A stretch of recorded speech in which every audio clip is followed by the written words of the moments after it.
제가 오늘 마스크를 쓰고서 설교를 하기 때문에 혹시 이렇게 들리는 게 조금 불편하시더라도 양해해 주시기 바라고, 또 우리 옆에 앞뒤 좌우로 또 잘 오셨습니다. 또 하나님의 은혜가 넘치기 바랍니다. 같이 인사 나누시고 말씀을 나누도록 하겠습니다.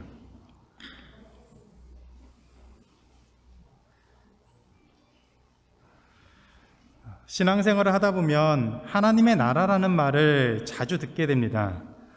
그러나 정신없이 하루하루를 살고 또 가정을 돌보고 또 일을 하고 사람들과 관계가 얽히고 설키다 보면 사실 하나님의 나라라는 그 말은 우리에게 매력적으로 들리질 않을 때가 있습니다. 그렇죠? 이건 신앙이 좋건 또 신앙이 약하건 아마도 많은 분들에게 하나님의 나라 하면은 어쩌면 멀리 있는 어떤 그런 존재, 나라, 죽어서 우리가 갈 수 있는 곳, 지금 우리가 살아가면서 필요한 것이 아니라 우리가 나중에 죽어서 어떻게 보면 나이가 더 많이 들었을 때 좀 더 관심 있는 그런 주제가 아닌가라는 그런 생각을 할 것 같습니다. 그래서 하나님의 나라라는 그런 말보다는, 그런 현실감 없는 우리가 정말 듣고 싶은 그런 말보다는 어떻게 하면 우리 수중에 돈이 떨어지지 않을 수 있을까? 어떻게 하면 건강하게 우리가 좀 더 편안하게 이 땅을 살아갈 수 있을까? 어떻게 하면 우리 자녀들이 좋은 대학에 진학을 할 수 있을까? 이런 주제들이, 이런 이야기들이 우리들에게 더 현실적이고 더 듣고 싶어하는, 더 귀담아 듣는 그런 주제인 것 같습니다. 그러나 오늘 우리가 읽은 이 말씀에서 보듯이 씨앗을 뿌렸다는 것은 이미 하나님의 나라가 이 땅에 심겨졌다는 것이고, 그 씨앗이 뿌려진 다음에 싹이 났다는 것은 하나님의 나라가 이 땅 가운데 그 영향을 미치고 있다는 사실을 보여주고 있습니다. 따라서 하나님의 나라는 우리가 생각하는 것처럼, 어쩌면 우리가 그냥 막연하게 생각하는 것처럼 먼 훗날에, 아주 먼 뒤에, 시간이 한참 지난 뒤에 우리가 죽어서 가는 그런 막연한 나라, 그런 주제가 아니라 지금 우리가 이 땅을 살아가면서 오늘 우리에게 실제적인 영향을 미치고 우리가 너무나도 필요할 수 있는 그런 주제이고 또 그런 삶의 모습이다라고 생각할 수가 있습니다. 하나님의 나라는 그래서 오늘 우리에게 필요한 이야기입니다. 오늘 우리가 알아야 되는 이야기고 우리가 매일 삶 속에서도 고민해야 되는 삶의 이야기입니다.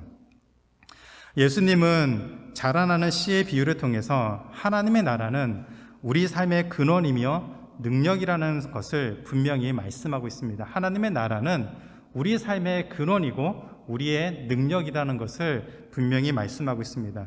왜 하나님의 나라가 우리에게 지금 필요하고, 그리고 어떻게 우리 삶의 능력이고 근원이 되는지 오늘 말씀을 통해서, 비유를 통해서 같이 한번 살펴보겠습니다. 예수님이 말씀하신 자라나는 씨의 비유의 내용은 이렇습니다. 농부가 씨앗을 밭에 뿌렸습니다.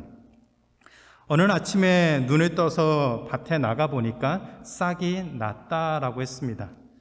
그리고 며칠 뒤에 싹이 더 자랐습니다. 그리고 더 많은 시간이 지난 다음에 어느덧 그곳에 열매가 맺었습니다. 씨를 뿌리고 열매가 맺히기까지 그러면 농부는 무엇을 했을까요? 일반적으로 농부는 씨를 뿌리고 물을 주고 잡초를 제거하고, 우리가 아는 상식에서 농부는 농사에 있어서는 절대적인 존재입니다. 농부가 없으면 절대로 농사를 성공적으로 마무리할 수가 없습니다. 시작도 할 수가 없겠죠. 그런데 마가복음 4장 27절에 보면 농부가 뿌린 그 씨가 자라서 열매를 맺을 때까지 농부는 밤낮 자고 깨는 것만 했다라고 얘기를 하고 있습니다. 농부는 씨가 자라서 열매가 맺혀질 때까지 어떤 일이 그 씨앗에 일어났는지, 그 상황이 어떻게 전개가 됐는지 농부는 전혀 알지 못한다고 말을 하고 있습니다. 예수님이 이 비유를 통해서 말씀하신 것은 농부가 너무나도 게을러서 도대체 씨를 뿌린 다음에 그 씨앗이 어떻게 되는지, 그것이 어떻게 열매를 맺게 되는지 전혀 관심이 없어서 농부가 아무것도 모른다라고 하는 그런 말이 아닙니다. 바로 농부의 한계를 보여주고 있는 얘기입니다. 농부가 가지고 있는 한계였습니다. 농부가 물도 주고 거름도 주고 잡초도 제거해야만 농작물이 잘 자라지요. 이와 같은 농부의 수고에도 불구하고 농부가 알지 못하거나 어떻게 할 수 없는 일이 있다는, 농부의 한계가 있다는 것을 예수님이 지금 말씀하고 있습니다. 예를 들어서 농부가 씨앗을 뿌린 다음에 그 씨앗이 빨리 자라도록, 그 뿌리를 내리도록 하기 위해서 그 뿌리 안에 있는 DNA에게 막 얘기를 하거나 뭔가를 해서 그 DNA가 더 빨리 자라고 뿌리가 더 빨리 내리게 할 수 없습니다. 엄마가 아이들에게 밥을 이렇게 떠서 먹여주듯이 뿌리에게 영양분을 막 공급해서 어느 날 그 뿌리 안에 있는 세포가 막 기하급수적으로 늘어나서 갑작스럽게 더 빨리 자라게 할 수도 없습니다. 줄기를 막 끄집어내서 이렇게 잡아당겨서 줄기가 하루아침에 몇 인치씩 자라도록 그렇게 만들 수도 없습니다. 농부는 씨앗에게 어떤 일이 일어나는지, 어떻게 그 씨앗이 이렇게 자라가는지 그것에 대해서 전혀 모릅니다. 그저 자고 일어났더니 씨앗이 싹이 났고, 자고 일어났더니 그 싹에서 줄기가 자라고, 더 자고 일어났더니 반복해서 그런 시간들이 보냈더니 결국 열매를 맺었다라고 얘기를 합니다. 농부는 그것을 발견한 것뿐이다 라고 얘기를 하고 있습니다. 농부가 어떻게 해서 이 일이 계속해서 진행된 것이 아니라 농부가 한 것에는 한계가 있는데 그저 눈을 뜨고 일어났더니 그 다음에 보여지는 것은 아무것도 알지 못한 채 일어난 일을 발견한 것뿐이다 라고 얘기를 하고 있습니다. 그저 때가 되어서 겉으로 드러난 모습만 보면서 그것을 알아가는 농부의 한계를 예수님이 지금 말씀하고 있습니다. 이처럼 뿌려진 씨가 자라서 열매를 맺는다는 이 자라나는 씨의 비유는 그리스도인의 영적 성장을 세 가지 핵심 원리로 우리에게 가르쳐주고 있습니다.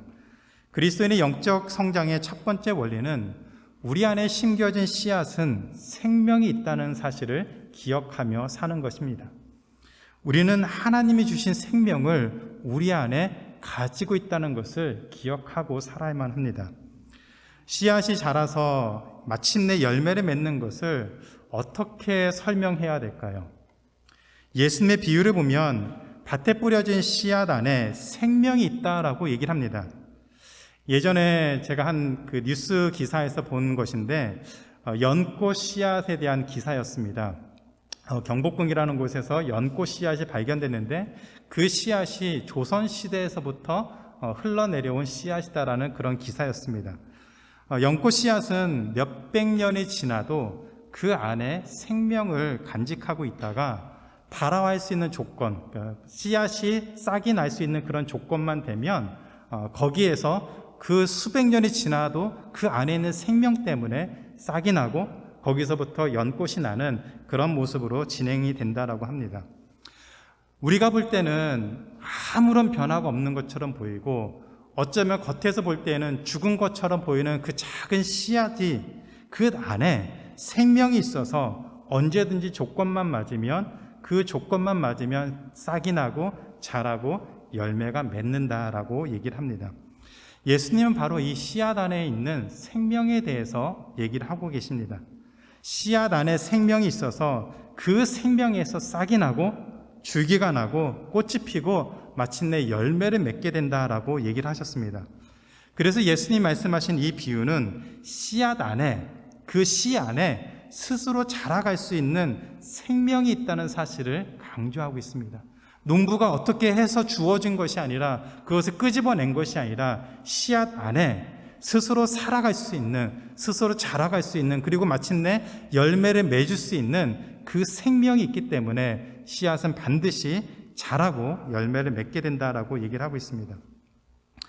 마찬가지로 이 씨앗 안에 스스로 자라날 수 있는, 자라게 만들 수 있는 생명이 있는 것처럼 하나님의 나라도 그 안에 생명이 있고 세상의 환경과 영향에도 불구하고 하나님의 나라는 자란다는 사실을 분명히 기억해야 됩니다.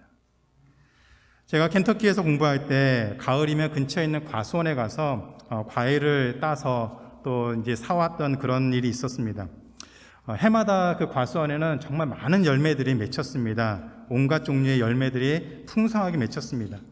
그런데 어느 날 그 나무를 자세하게 살펴보니까 가지가 잘려나간 나무도 있었고 군데군데 움푹 패여서 볼품없는 그런 나무들도 있었습니다. 그럼에도 불구하고 나무는 계속 자랐고 매년 때가 되면 아름다운 또 맛있는 그런 열매, 과일을 맺었던 것을 보게 되었습니다. 상처가 났다고 자라던 것이 멈추지 않고 오히려 그 상처에도 불구하고 나무는 자라고 마침내 열매를 맺으면서 살고 있었습니다. 왜냐하면 씨가 가지고 있는 그 생명력 때문에, 그 생명이 계속 살아있기 때문에 비바람이 몰아치고 아무리 힘들고 어려운 역경, 심지어는 그 나무를 패는 그런 아픔이 있어도 그것을 견디고 자라서 마침내 열매를 맺게 되고 우리가 그것을 누리게 된 것이죠. 열매가 맺기까지 그 씨앗의 생명을 지켜주시는 분이 바로 하나님이십니다. 우리 안에 심겨진 하나님의 나라가 가지고 있는 그 생명을 지켜주시는 분도 하나님이시죠. 우리가 예수 그리스도를 믿는다면 이미 우리 안에는 복음의 씨앗이 심겨졌습니다. 그리고 그 복음의 씨앗은 생명이 있기 때문에 반드시 자라게 됩니다. 생명이 없으면 자랄 수 없지만 그 우리 안에 심겨진 그 씨앗, 하나님의 나라가 이미 우리 안에 심겨졌다면 그 안에 생명이 있기 때문에 시간이 지나면 반드시 자라고 마침내 열매를 맺게 된다라고 얘기를 합니다. 2주 전에 4가지 밭에 대한 비유를 설명하면서 옥토에 대한 말씀을 나눴습니다. 복음의 씨앗이 옥토에 떨어지면 힘들고 어려운 상황이 생기더라도, 힘들고 어려운 고난을 만나더라도 씨앗은 반드시 자라고 그리고 마침내 30배, 60배, 100배의 결실을 맺는다라고 했습니다. 왜냐하면 그 씨앗 안에 생명이 있기 때문입니다. 그 생명은 심지어 길가나 돌밭이나 가시떡이 같은 곳에 떨어져도 그곳에서도 그렇게 척박한 환경 속에서도 자랄 수 있는 그러한 놀라운 생명력을 그 씨앗이 가지고 있다는 것을 우리가 살펴봤습니다. 우리 안에 심겨진 씨앗도 그러한 놀라운 생명력이 있습니다. 예수님을 나의 죄를 용서하시고 구원을 베푸시는 구주로 믿으십니까? 그렇다면 이미 우리 안에는 복음의 씨앗이 뿌려져 있고 심겨져 있습니다. 이미 우리에게는 하나님의 나라라고 하는 이 놀라운 복음의 능력이 우리 안에 심겨져 있습니다. 그리고 이 복음의 씨앗은 생명이 있기 때문에 반드시 자라갑니다. 하나님이 그 생명을 지켜주시고 그 생명을 이끌어 주시기 때문에 우리 안에 뿌려진 이 복음의 씨앗은 반드시 자라고 그리고 마침내 열매를 맺게 됩니다. 하나님이 주신 생명의 강함을 이 땅을 살면서 우리 모두가 다 누리고 고백할 수 있게 되기를 기도합니다. 우리의 힘으로 이 땅을 살아가는 것이 아니라, 우리의 능력만 믿고서 이 땅을 살아가는 것이 아니라, 우리의 실력과 경험만 믿고서 이 땅을 살아가는 것이 아니라 우리 안에 심겨진 하나님의 나라, 복음의 그 씨앗이 가지고 있는 그 능력 때문에 우리가 오늘 하루 살아갈 때에도 강하고 담대하게 좌절하지 않고 살아갈 수 있는 그 생명을 우리 모두가 다 누리고 고백할 수 있게 되기를 기도합니다. 이 사실을 기억하시고 우리에게 주어진 하루하루의 삶 속에서 감사한 마음으로 하루를 시작하시고 하나님이 우리와 함께 하신다는 것을 기억하셔서 우리 안에는 이 생명을 포기하지 마시고 그것이 마침내 열매를 맺는 그날까지 기쁨으로 또 감사함으로 주어진 날을 살아가는 우리 모두가 되기를 주님의 이름으로 축원합니다. 그리스도인의 영적 성장의 두 번째 원리는 하나님이 친히 우리를 다스리시고 이끌어간다는 사실을 기억하며 사는 것입니다. 하나님이 오늘도 친히 우리를 다스리시고 우리를 이끌어 가신다는 사실을 기억하며 살아야 합니다. 우리에게 임한 하나님의 나라는 하나님이 우리를 친히 다스리시고 이끄신다는 사실을 가르쳐주고 있습니다. 우리가 흔히 나라, 컨트리라고 하는 그런 말을 할 때는 땅만 의미하는 것이 아니죠. 그 나라의 법과 질서를 따르는, 그것에 영향을 받는 사람들도 포함하고 있습니다.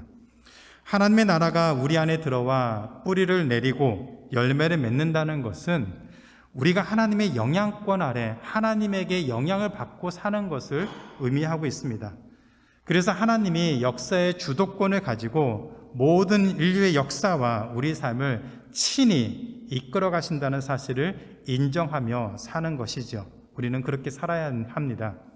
가끔 기도할 때 이런 얘기를 하죠. 생사화복을 주관하시는 하나님, 생명과 죽음과 화와 복을 주관하시는 하나님.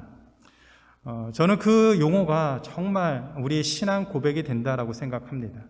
우리가 살아도, 우리가 죽어도, 우리가 때로는 고통을 당해도, 또 때로는 살면서 큰 기쁨이 있어도 그 모든 것을 주관하시는 분이 바로 하나님이라는 그런 고백입니다. 저는 이 고백이 우리 신앙 고백이 되었으면 좋겠고, 이것이 우리에게 분명한 고백이 되기를 기도합니다. 이것이 하나님의 능력이고 우리가 누리는 평안과 안전의 근거이죠. 우리의 것을, 우리의 실력을, 우리의 경험을 의지하는 것이 아니라 하나님이 생사화복을 주관하시기 때문에, 그 하나님이 우리 아버지시기 때문에 오늘 우리에게 주어진 날을 우리가 감사하면서 감당하면서 살 수 있다고 하는 그 고백이 우리의 고백, 우리의 담대함의 근거가 되기를 기도합니다. 저는 미국에 살면서 이런 생사화복을 주관하시는 하나님에 대한 것을 느낄 때가 가끔 있습니다. 가끔 뉴스에서 미국 사람들이 테러리스트한테 납치되는 그런 소식들이 있죠. 그때 이제 미국 정부가 네이비실 같은 특수부대를 보내서 어떤 상황 가운데서도 자국민들을 구출해내는 그런 기사들이 나곤 합니다. 그런 기사들을 들을 때마다, 볼 때마다 미국이라는 나라가 국민의 생명을 지키기 위해서 정말 수단과 방법을 가리지 않고 그것에 최우선을 두는구나라는 그런 생각을 할 때가 많이 있습니다. 그렇다면 하나님은 어떠실까요? 미국이라는 정부가 그 국민 한 사람을 지키기 위해서 막대한 예산을 쓰고 정말로 어떤 어려움과 고난을 넘어서라도 그 생명을 지키기 위해서 이렇게 수고를 한다면, 하나님의 자녀인 우리를 지키기 위해서 하나님은 어떻게 하실까요? 사탄이 우리를 납치해 가도록 그냥 보고만 계실까요? 우리가 힘겹고 어려운 가운데 발버둥 칠 때 그냥 멀뚱멀뚱 쳐다만 보시면서 아무런 것도 하지 않은 채 우리를 그냥 버려둔 것처럼 그렇게 살도록 하실까요? 오늘 찬양에도 나왔던 것처럼 시편 121편에서 시편 기자가 이런 고백을 했습니다. 우리말 성경인데 같이 한번 읽겠습니다. 시편 121편 1절부터 8절입니다. 시작. 내가 산을 향해 눈을 든다. 내 도움이 어디서 오겠는가? 내 도움은 하늘과 땅을 만드신 여호와께로부터 온다. 그분은 내 발을 미끄러지지 않게 하시리라. 너를 지키시는 그분은 졸지도 아니하시리라. 이스라엘을 지키시는 그분은 졸지도 않으시고 주무시지도 않으신다. 여호와는 너를 지켜주시는 분이시니 여호와께서 내 오른손의 그늘이 되신다. 낮에 해도 밤에 달도 너를 해치지 못하리라. 여호와께서 모든 해악에서 너를 지켜주시며 내 영혼을 지켜주시리라. 여호와께서 내가 나가고 들어오는 것을 지금부터 영원히 지키시리라. 아멘. 사방이 꽉 막히고 도저히 피할 길이 보이지 않을 때 우리에게 필요한 그 도움이 세상으로부터 오는 것이 아니라 하나님께로부터 온다는 것을 시편 기자가 고백을 하고 있습니다. 천지를 지으신 하나님이 고난 가운데 하나님의 도움을 부르짖는 그 하나님의 백성을 친히 지켜주신다. 졸지도 아니하시고 주무시지도 아니하시고 눈동자처럼 그 자녀들을 지켜주신다고 약속하셨습니다. 우리가 고통을 당하고 어려움에 처할 때 하나님이 이처럼 우리와 함께 하시며 우리를 지키시고 인도하신다는 사실을 기억하시기 바랍니다. 전쟁 영화를 보면 가끔 총알이 빗발치는 그 전쟁터에서 군인들이 분명히 지나가다가 그것을 통과하다가 죽을 것을 알면서, 그리고 옆에 동료가 총을 맞아서 죽어가는 그 모습을 보면서도 적진을 향해서 달려가는 그런 장면들이 나옵니다. 그 안에 두려움이 있겠죠. 나도 죽을 수 있겠다고 하는 그런 두려움이 있겠죠.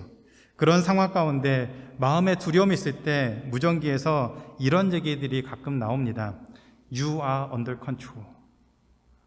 모든 상황을 내가 통제하고 있다. 후방에서 지금 군인들을 앞에 보내면서 이 군인들이 싸워서 승리할 수 있도록 후방에서 사령관이 모든 것을 컨트롤하고 있다, 지켜보고 있다는 것이죠. 필요하면 미사일을 쏠 것이고, 필요하면 군대를 더 보낼 것이고, 전투기를 보내서라도 너희들을 지키고 이 전쟁을 반드시 승리하게 하겠다는 그 사령관의 말이 무전기를 통해서 들려오면 군인은 두려움 가운데서도 적진을 향해서 나아갑니다. You are under control. 낮에 해도 밤에 달도 그 어떤 것도 우리를 해치지 못하도록 하나님이 친히 우리를 지키시고 보호하신다고 약속하셨습니다. 우리 원수가 우리를 해하기 위해서, 우리를 유혹하기 위해서 24시간 1년 내내 우리 주위를 맴돌고 있다고 하더라도 You are under control. 내가 지켜보고 있다. 필요하면 내가 반드시 지킬 것이고 도와줄 것이고, 그리고 마침내 우리를 그 고난 가운데서 회복시키시고 하나님의 자녀로서 이 땅을 넉넉히 살고 이길 수 있게 하겠다고, 하나님의 백성으로 살 수 있겠다고 하나님이 그런 약속을 해주셨습니다. 우리의 보호자 되신 하나님, 우리의 힘의 근원 되시는, 능력의 근원 되시는 하나님의 약속을 이사야서에서 이사야 선지자가 이렇게 고백합니다. 이사야 43장 1절부터 4절입니다. 같이 한번 읽겠습니다. 내가 너를 건져 주었으니 두려워하지 마라. 내가 내 이름을 불렀으니 너는 내 것이라. 내가 바다를 건널 때 내가 너와 함께 하겠고, 내가 강을 건널 때 휩쓸려 가지 않을 것이다. 내가 불 속을 걸어갈 때 타지 않을 것이고 불꽃이 내 몸을 태우지 못할 것이다. 나는 내 하나님 여호와 이스라엘의 거룩한 자, 내 구원자다. 이 이사야 선지자의 말씀을 읽으면서 여러분은 어떤 생각이 드십니까? 아마도 한 두 가지 생각이 교차할 것 같습니다. 첫 번째는 하나님이 나를 이렇게 지켜주시니, 불 가운데서도 물 가운데서도 나를 이렇게 지켜주시니 감사하다. 근데 두 번째는, 그런데 왜 여전히 사는 게 힘들까? 하나님이 이렇게 우리의 삶을 지켜주시고 인도하시고 보호하신다고 약속하셨는데 왜 여전히 우리는 살아가면서 힘들고 기도해도 여전히 고통과 절망이 떠나지 않을까, 그런 생각을 할 수 있을 것 같습니다. 여러분, 어떠한 것을 형통한 삶이다라고 생각하십니까? 하는 일마다 잘 풀리고, 땅을 사면 땅값이 오르고 집을 사면 집값이 오르고, 자녀들은 때가 되면 공부 잘하고 좋은 대학에 진학하고 좋은 직장, 사람들이 부러워하는 그런 모든 환경들을 누리는 것, 그것이 형통일까요? 저는 이왕 우리가 사는 것이라면 그렇게 살았으면 좋겠습니다. 다른 사람들이 누리지 못하는 것을 우리도 누리면서 살았으면 좋겠습니다. 그런데 형통이라는 것은 이처럼 모든 것이 잘 풀리고 아무런 문제가 없이 사는 것, 소위 말해서 무엇을 하든지 성공만 하는 그런 삶을 형통이라고 하지 않습니다. 하나님이 말씀하시는 형통은 하나님이 함께하는 삶을 형통이라고 합니다. 때로는 우리의 삶이 잘 나갈 때에도 하나님이 함께 하시면 그것이 형통이고요. 때로는 고난 가운데, 절망 가운데, 어려움 가운데 처해 있더라도 그 자리에 하나님이 우리와 함께 하시면 우리는 여전히 형통한 삶을 살고 있다라고 얘기할 수 있습니다. 돈이 없어서 힘들게 살 수는 있지만, 사업이 잘 안 되어서 또는 건강의 문제로 어려움을 겪을 수 있고, 영어가 잘 안 되어서 무시당하고 어려움을 겪을 수 있지만, 우리 안에 예수 그리스도가 함께 하신다면 우리는 이미 형통한 사람으로 이 땅을 살고 있다는 사실을 기억해야 됩니다. 그것을 기억하시고 기죽지 마시고 어떤 상황 가운데서도 절망하지 마시고, 우리는 이미 우리와 함께 하시는 그 하나님으로 말미암아 든든한 백을 가지고 있고, 그 능력의 근원 되시는 하나님이 우리와 함께 하신다고, 우리 삶을 지키신다고 약속하셨기 때문에 그 약속 붙잡고 일어설 수 있는 하나님의 자녀가 되기를 기도합니다. 그렇게 살아야 됩니다. 우리 안에 심겨진 그 복음의 씨앗이 반드시 자랄 것이고, 그 씨앗의 생명을 하나님이 지켜주시고 반드시 열매를 맺는 날까지 우리를 이끌어 가실 것이기 때문에 우리 상황에 절망하지 마시고, 하나님 우리를 지키시고 인도하신다는 그 사실을 믿으시고 담대하게 삶을 살아가시기를 기도합니다. 한국에서 세상을 바꾸는 15분이라는 강연에서 존 서킨스의 소아정신과 의사인 진아 영이라는 분이 이런 얘기를 했습니다. 미국 속담을 인용해서 했는데 이런 얘기를 해서 합니다. When life gives you lemons, make lemonade. 삶이 당신에게 레몬을 준다면 그것으로 레모네이드를 만들어라. 살다 보면 신 레몬처럼 힘들고 어려운 일이 생길 때 그것으로 좌절하지 말고 오히려 그런 역경을 우리 삶을 유익한 것으로 만들면서 살아야 한다고 하는 그런 그 미국 속담입니다.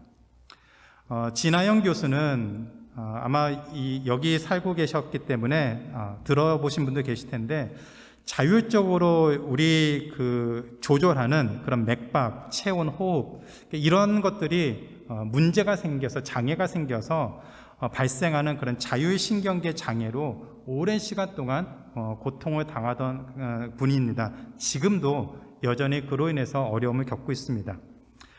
자신의 삶을 돌아보면서 이 진아영 교수님이 이런 말씀을 하셨습니다. 영어 표현인데요. Everything is happening for you, not to you. Everything is happening for me, not to me. And I will make a lemonade out of these lemons. 나에게 일어나는 모든 일은 나를 위한 것이지 나에게 일어나는 것은 아닙니다. 내 삶의 레몬으로 나는 레모네이드를 만들 것입니다. 그리고 지금도 여전히 자율신경계 장애로 고통을 당하고 어려움에 처했지만 지금도 자신의 삶의 그 레몬을 레모네이드로 만들면서 살고 최선을 다해서 하루하루 버티면서 살고 있습니다. 이 진아영 교수님이 크리스찬이라고 알고 있습니다. 자신의 삶을 지키고 인도하시고 레몬을 레모네이드로 만들 수 있도록 돕는 그분이 하나님이시라는 것을 분명히 고백하며 살고 있다고 생각합니다. 마찬가지로 우리 삶의 레몬을 레모네이드로 만들 수 있도록 도우시는 분, 이끄시는 분이 하나님이시죠. 이 믿음을 가지고 우리가 주어진 날을 담대하게 살아가기를 기도합니다. 우리 인생의 레몬을 그냥 그 신맛 나는 레몬을 역겹고 지겹다라고 생각하는 것이 아니라 그 신맛 나는 레몬을 단맛 나는 레모네이드, 맛있는 레모네이드를 만드는 그날까지 우리에게 주어진 그 모든 날을 하나님이 친히 지키시고 다스리시고 인도하신다는 그 약속 붙들고 살아갈 수 있기를 기도합니다. 삶이 녹록하지 않습니다. 움푹 패일 정도의 아픔을 경험할 수도 있습니다. 그런 어려움을 당할 때 좌절하고 절망할 수도 있습니다. 그래도 생명을 포기하지 말고 끝까지 가서 버텨서 마지막에 우리에게 주어지는 그 풍성한 열매를 우리가 다 맛보고 눈으로 고백하게 되기를 기도합니다. 우리 안에 계신 하나님의 나라의 그 생명이 우리를 통해서 어떤 열매를 맺는지, 우리 평생의 삶을 통해서 그 과정을 통해서 하나님이 우리를 통해서 어떤 열매를 맺는지 기대하고 그 모습을 소망하면서 주어진 날을 힘있게 살아갈 수 있는 그 믿음이, 그 삶의 모습이 하나님의 자녀의 삶의 모습일 줄 압니다. 이스라엘 백성이 홍해를 건너는 바로 그 시점에서 앞에는 바다가 가로고 막혀 있고 뒤에는 바로의 군대들이 쫓아오는 그 절미체절명의 그 순간에서 모세가 이스라엘 백성에게 이런 얘기를 했습니다. 출애굽기 3장 14장 13절입니다. 너희는 두려워 말고 가만히 서서 여호와께서 오늘날 너희를 위하여 행하시는 그 구원을 보라. 하나님이 친히 싸우시고 친히 우리 삶을 지키시고 인도하시는 그 놀라운 그 장면을 이제 그 두 눈으로 확인하라라고 했습니다. 두려워 말고 가만히 서서 하나님께서 우리의 삶을 위해서 어떻게 일하시는지 지켜볼 수 있는, 포기하지 않고 지켜볼 수 있는 그 믿음이 우리에게 필요합니다. 그 믿음을 가지고 주어진 날을 살아가는 우리는 절대로 후회하지 않게 될 줄로 저는 확신합니다. 비록 지금은 우리가 누군가에게 내세울 수 없는 어려운 상황에 처할 수 있을지는 모르겠지만 그 삶마저도 하나님이 쓰시기 때문에 우리는 절대로 후회하지 않고 풍성한 열매를 맺는 그 삶으로 하나님이 인도하실 줄 믿습니다. 이 믿음을 가지고 주어진 삶을 담대히 살아가는 우리 모두가 되기를 기도합니다. 그리스도인의 영적 성장의 세 번째 원리는 마지막의 영광을 기대하며 사는 것입니다. 마지막에 영광된 모습을 기대하면서 살아야 합니다. 자라나는 씨의 비유에서 예수님은 모든 것이 끝이 있다고 말씀하셨습니다. 마가복음 4장 29절에 보면은 그리고 곡식이 익는 대로 곧 농부가 낫을 된다. 이제 추수할 때가 됐기 때문이다 라고 얘기를 했습니다. 뿌려진 씨앗의 마지막은 추수로 끝납니다. 익은 곡식을 거둘 때까지 씨앗은 그 안에 가지고 있는 그 생명력을 절대로 포기하지 않습니다. 그리고 마침내 풍성한 열매, 곡식을 맺은 다음에 농부가 와서 추수하는 것으로 모든 것이 마무리가 됩니다. 마찬가지로 우리 안에 들어온 하나님의 나라도 마지막 추수 때까지 자라갑니다. 열매를 맺습니다. 우리의 모든 것을 세워서 카운트해서 잘잘못을 가리는 그 마지막 심판의 날이 될 때까지 우리는 계속해서 자라고 열매를 맺어야 됩니다. 그때까지 믿음을 붙잡고 그리스도 안에서 자라야 하고 열매를 맺어야 합니다. 우리 안에 이미 하나님의 나라, 그 나라가 심겨졌고 뿌리도 내리고 줄기도 나고 열매를 맺고 있는 그 과정이기 때문에 견뎌서 마지막까지 그 시간을 기다려야 됩니다. 만약 우리가 살아있을 때, 예수님이 재림하실 때까지 우리가 살아있다면 그때까지 우리는 열매 맺는 삶을 살면 되겠죠. 그러나 예수님이 재림하시기 전에 우리가 죽는다면 죽는 그 순간까지 우리가 열매 맺는 삶을 살도록 기도하고 그 삶을 살아나가면 될 줄 압니다. 지난 2년 동안 코로나로 인해서 우리 안에 큰 두려움이 생겼습니다. 죽음이라는 것이 나이가 들어서 오랜 뒤에 일어나는 그런 일이라 생각하며 살았지만 이제 죽음이 우리 주변에 우리 가족 가운데서도 쉽게 일어날 수 있는 것을 아이들부터 모두가 다 알게 되었습니다. 그런 가운데서도 우리가 담대하게 살아갈 수 있는 것은 이미 우리 안에 뿌려진 심겨진 하나님 나라의 그 씨앗이 생명력이 있고 하나님 우리를 지키시고 보호하시고 영원한 천국 하나님의 나라에 대한 것을 확실하게 우리에게 심어주셨기 때문입니다. 이 사실을 기억하시고 지금 힘들고 어려운 가운데 처하시더라도 때로는 삶의 두려움이 우리를 엄습할 때에도 기억하시기 바랍니다. 이것이 끝이 아닙니다. 진짜 끝이 있습니다. 모든 사람에게 우리에게 정말 끝이 있습니다. 세상의 끝이 있습니다. 그런데 중요한 것은 그 마지막 세상의 끝은 우리에게 승리가 보장된 날인 것을 기억하셔야 됩니다. 우리가 지금 살아가는 삶의 모습의 그 마지막의 모습은 하나님이 우리를 지키시고 인도하시면서 마지막에 우리에게 최후의 승리를 주신다고 약속하신 그 날입니다. 하나님의 영광을 위해서 하나님이 우리에게 약속하신 날이죠. 그러니까 오늘 하루하루를 살면서 한 주간을 지내면서 하나님의 자녀로서 우리의 모습 때문에 우리의 어떤 현재의 연약함 때문에 절망하고 좌절만 하는 것이 아니라 그 가운데서도 소망을 품고 인내하고 믿음의 경주를 해서 사도 바울의 고백처럼 표대를 향해서 달려갈 수 있는 그 믿음으로 우리의 삶을 살아갈 수 있는 우리 한 분 한 분의 삶이 되기를 기도합니다. 그 마지막은 영광의 면류관을 우리가 얻는다라고 했습니다. 이 믿음으로 주어진 한 주 한 주의 삶을 살아가시고 그리고 우리에게 약속한 그 날을 기대하면서 또 담대하게 일어설 수 있는 절망과 어려움과 답답함 속에서도 다시 소망을 붙잡고 일어설 수 있는 우리 모두의 삶이 되기를 주님의 이름으로 축원합니다. 이제 말씀 맺겠습니다. 요한일서 4장 4절에서 사도 요한이 이런 얘기를 했습니다. 자녀들아 너희는 하나님께 속하였고 또 저희를 이기었나니 이는 너희 안에 계시니가 세상에 있는 이보다 크심이라.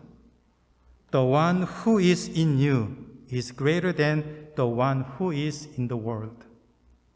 우리 안에 계신 하나님이 세상에 있는 그 어떤 존재보다 더 능력 있고 더 크신 분이다라고 하는 그런 고백을 하고 있습니다. 하나님이 우리에게 심어주신 하나님의 나라, 복음, 그리고 지금도 우리와 함께 하시는 하나님이 세상에 있는 그 어떤 것보다도 크고 강하다라고 고백을 하고 있습니다. 우리가 가진 문제가 커 보여도 그 문제보다 더 크신 분이, 더 능력이 많으신 분이 하나님이라는 사실을 기억하며 살아야 됩니다. 그 능력의 하나님이 마지막까지 우리를 지키시고 보호하신다고 약속하셨습니다. 그러니까 두려워하지 마시고 절망하지 마시고 좌절하지 마시고 있는 그 자리에서 다시 일어날 수 있는 그 담대함과 결단을 가지시기 바랍니다. 예수님도 우리에게 약속하셨죠. 담대하라, 내가 세상을 이겼다. 예수님이 이기시고 승리하신 그 길을 우리가 따라가라고 하셨습니다. 우리 안에 심겨진 하나님 나라의 씨는 반드시 싹을 틔울 것이고 꽃을 피울 것이고 반드시 열매를 맺습니다. 우리와 함께 하시는 하나님이 이 일을 계획하셨고 지금도 이 일을 진행하고 계시고 마침내 그 일을 반드시 성취하겠다고 약속하셨습니다. 하나님을 믿는 믿음으로 주어진 하루하루를 승리하면서 담대하게 사시기 바랍니다. 그래서 가정에서, 직장에서, 교회에서, 사람들과의 관계 속에서 이미 우리 안에 심겨진 이 씨앗, 하나님의 나라를 이제 다른 사람에게 전하며 또 하나님의 능력을 드러내며 열매를 맺는 그날을 소원하며 소망하며 살아가는 우리 모두의 삶이 되기를 주님의 이름으로 축원합니다.